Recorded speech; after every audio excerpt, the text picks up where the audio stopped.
कि श्रमिकों के लिए लड़ो। अगर लड़ नहीं सकते तो बोलो, अगर बोल भी नहीं सकते तो लिखो, अगर लिख भी नहीं सकते तो साथ दो, अगर साथ भी नहीं दे सकते जो लिख रहे हैं, बोल रहे हैं, लड़ रहे हैं, उनका मनोबल बढ़ाओ। अगर मनोबल ये भी नहीं कर सकते हैं, उनका मनोबल भी अगर नहीं बढ़ा सकते हैं, तो जो आपके हक के लिए लड़ रहे हैं उनको बाधित नहीं करो, क्योंकि वो आपकी लड़ाई लड़ रहे हैं।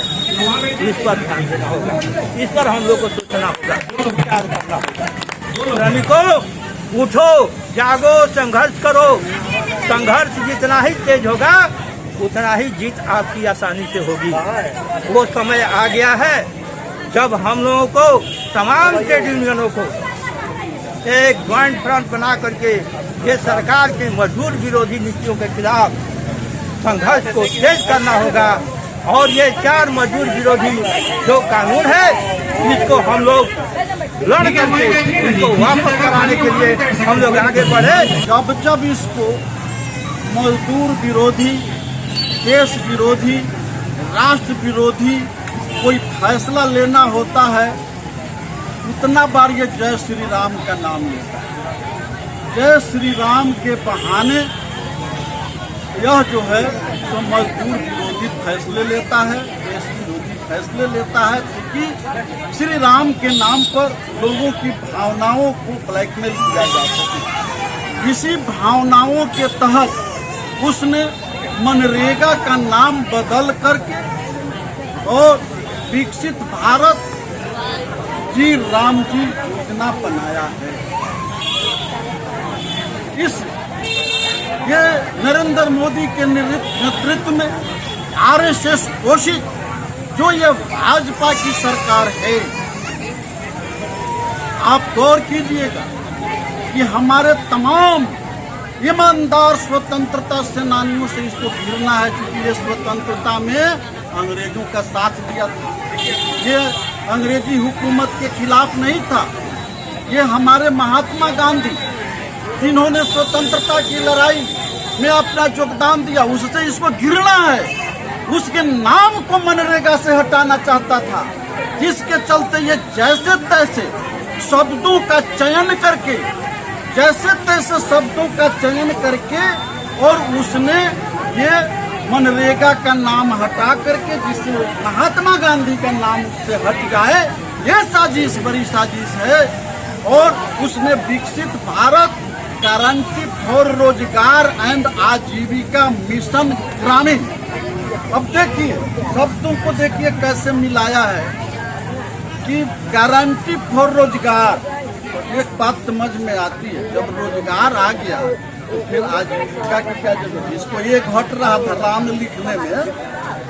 लिखने में इसको ये घट रहा था, इसलिए रोजगार एंड आजीविका किया, जिससे उसमें ए जुड़ जाए और उसमें मिशन लिखा, तब न RAM होगा।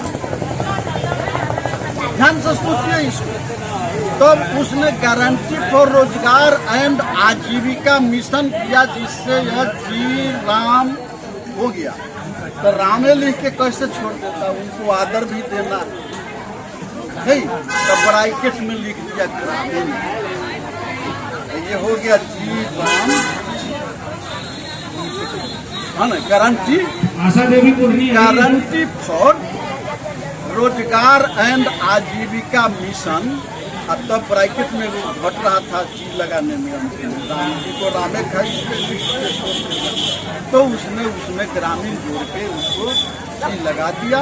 तो ये हो गया ग्रामीण फॉर रोजगार एंड आजीविका मिशन ग्रामीण, यानी और उसके पहले लिखा, ये तो हर बात में आजकल कह रहा है कि हम विकसित भारत बना रहे हैं, विकसित भारत बना रहे हैं, लेकिन वास्तव में कर क्या रहा।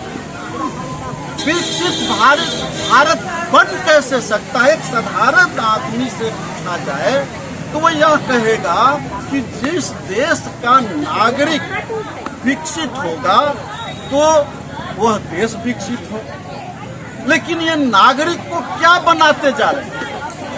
नागरिक को निर्भर नागरिक बनाते जा रहे हैं। एक तरफ इनका कहना है कि मैं $5 ट्रिलियन की इकोनॉमी स्थापित कर रहा हूं और हमारा देश अर्थव्यवस्था में $5 ट्रिलियन की अर्थव्यवस्था वाला देश होगा। दूसरे तरफ आप गौर कीजिएगा कि यही कहते हैं कि हम यहाँ के 80% जनता को 5 किलो अनाज। तो जिस देश की 80% जनता आपके 5 किलो अनाज पर जी रहा है, निर्भर है, तो नागरिक निर्भर नागरिक हुआ या समृद्ध नागरिक? सोचिए। तो जब आप निर्भर नागरिक बना रहे हो तो समृद्ध देश कैसे? ये इनके झूठ का पुलिंदा है। ऐसे भी व्यवहार रूप में हम देख रहे हैं कि अगर मेरी इकोनॉमी मजबूत हो रही है तो मेरी थाली में उस हिसाब से खाना होना चाहिए। तो मेरे थाली के खाना का आइटम कम होते जा रहा है और हम एक $5 ट्रिलियन की इकोनॉमी की ओर बढ़ रहे हैं। ये इनके झूठ का पुलिंदा है।